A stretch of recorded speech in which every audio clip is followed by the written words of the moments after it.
Olá, pessoal do nono ano. Hoje estamos aqui com um novo formato.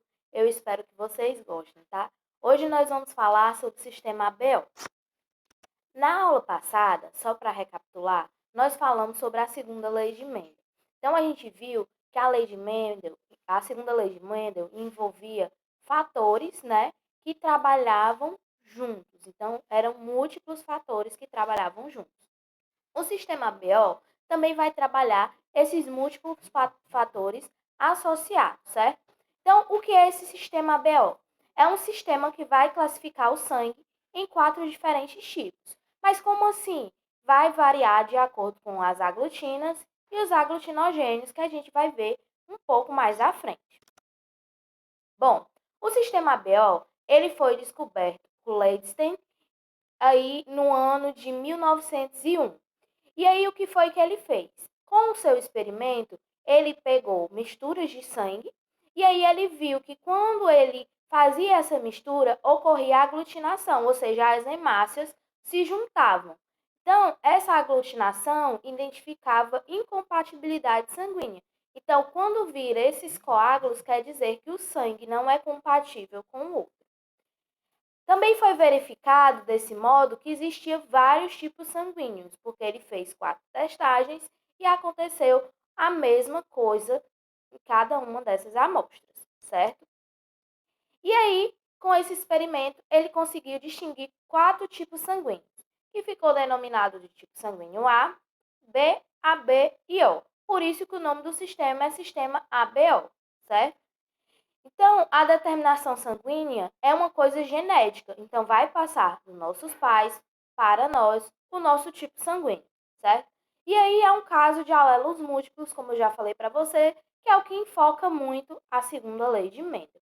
E aí nós vamos ter 3 alelos diferentes: o IA, o IB e o I pequeno, certo? Que a gente vai ver como é que a gente vai utilizar esses alelos mais à frente. Bom, falando agora sobre os aglutinogênios e as aglutinas. Os aglutinogênios, eles nada mais são que antígenos. Então, os antígenos são substâncias estranhas encontradas aí, podem ser encontradas no nosso corpo. Só que no caso dos antígenos, do sangue, eles são encontrados nas hemácias, né? Que são os glóbulos vermelhos do nosso sangue. Então, existem 2 tipos de aglutinogênios, o aglutinogênio A e o aglutinogênio B. Professora, e o O não tem aglutinogênio? Não. A gente vai ver também isso numa tabelinha mais explicativa, mas ele não tem aglutinogênio, certo? E as aglutinas, eles são os anticorpos. Então, vocês lembram lá que os anticorpos são as nossas células de defesa. Então, as nossas células de defesa, eles estão presentes no plasma sanguíneo, né? E aí existe 2 tipos também, que é o anti-A e o anti-B. Então, o anti-A, porque ele não pode receber aí outro tipo igual ao B. Então, não recebe outro tipo sanguíneo. Bom, aqui na tabelinha nós temos mostrando os 3 grupos sanguíneos e a quantidade de aglutinogênio e aglutina.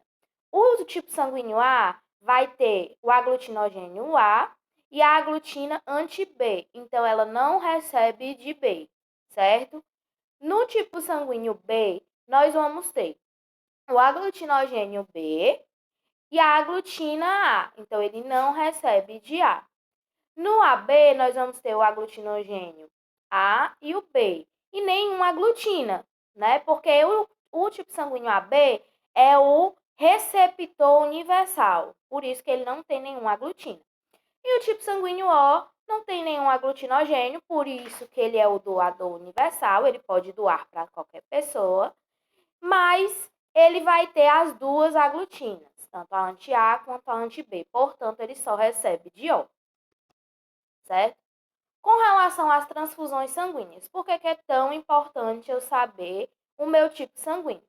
Porque quando as aglutinas reagem com os antígenos, nós podemos ter a noção dos tipos sanguíneos, né? E aí nós precisamos ter uma compatibilidade aí do doador com o receptor. Quando essa compatibilidade não acontece, né, nós vamos ter a aglutinação das hemácias. Então, vão se formar coágulos e aí podem entupir os capilares sanguíneos, comprometendo a circulação sanguínea, podendo levar até a morte da pessoa, porque se faltar sangue em algum tecido corporal, a gente já sabe que nós vamos ter uma falência do órgão e aí a pessoa pode vir a óbito, certo?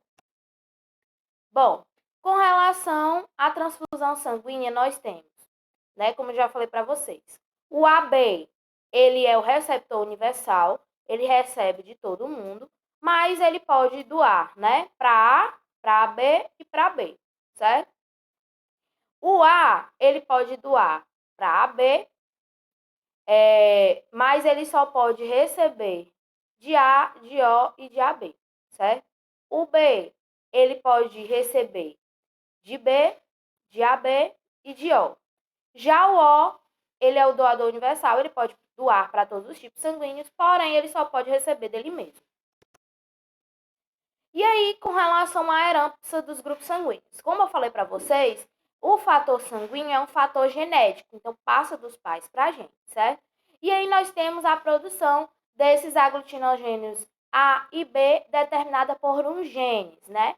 Que é um local que tem lá no cromossomo que vai designar algumas características do nosso corpo, certo? Então, os genes, que é o nosso fator genético, nós temos dois tipos, o IA e o IB, e o terceiro gene, que é o I pequeno, que é um gene recessivo. Então, cada um desses grupos sanguíneos vão ter fenótipos. Então, como é que eu vou expressar o grupo sanguíneo A? Então, aqui na tabela, nós temos mostrando como é que nós expressamos genotipicamente cada tipo sanguíneo. Então, o A pode ser representado pelo IA maiúsculo duas vezes, ou o IA e o I pequeno. O B pelo IB maiúsculo duas vezes, ou o IB e o I pequeno. O AB ele é representado apenas pelo IA e o IB maiúsculo. E o O é representado por dois Is pequenos, certo? Dois Is recessivos. E aí, como foi que ele descobriu também a questão do fator RH, que é muito importante para o nosso sangue? Então, o fator RH foi descoberto também por Leinster, mas também teve a participação de Wiener em 1940, onde ele fez experimentos envolvendo os coelhos e o macaco. Então, o macaco ele era do gênero Reus, por isso que ficou o nome RH. Então, eles pegaram a amostra sanguínea do macaco e inocularam no coelho. E aí eles perceberam que as hemácias se aglutinavam, né? E formavam aí anticorpos para combater o sangue do macaco que foi injetado no coelho. Então, com isso, eles identificaram dois tipos de fatores RH. Então, o RH positivo e o RH negativo. O RH positivo, as hemácias se aglutinavam. E o RH negativo, as hemácias não se aglutinavam. Da mesma maneira que os genótipos e fenótipos dos tipos sanguíneos, aqui no RH também teremos. O RH positivo, nós vamos ser representado pelo R grande duas vezes, ou R grande R pequeno, e o RH negativo por dois R's pequenos. Certo? Agora nós vamos fazer uma atividade para ver a fixação do nosso conteúdo. Então, os tipos sanguíneos ABO de 3 casais e de 3 crianças são mostrados a seguir. Então, nós temos um casal AB, um casal B e um casal A e O. Como é que eu vou fazer para descobrir os seus possíveis filhos, né? Então, nós temos aí as opções. Então, vamos para a resolução prática, certo?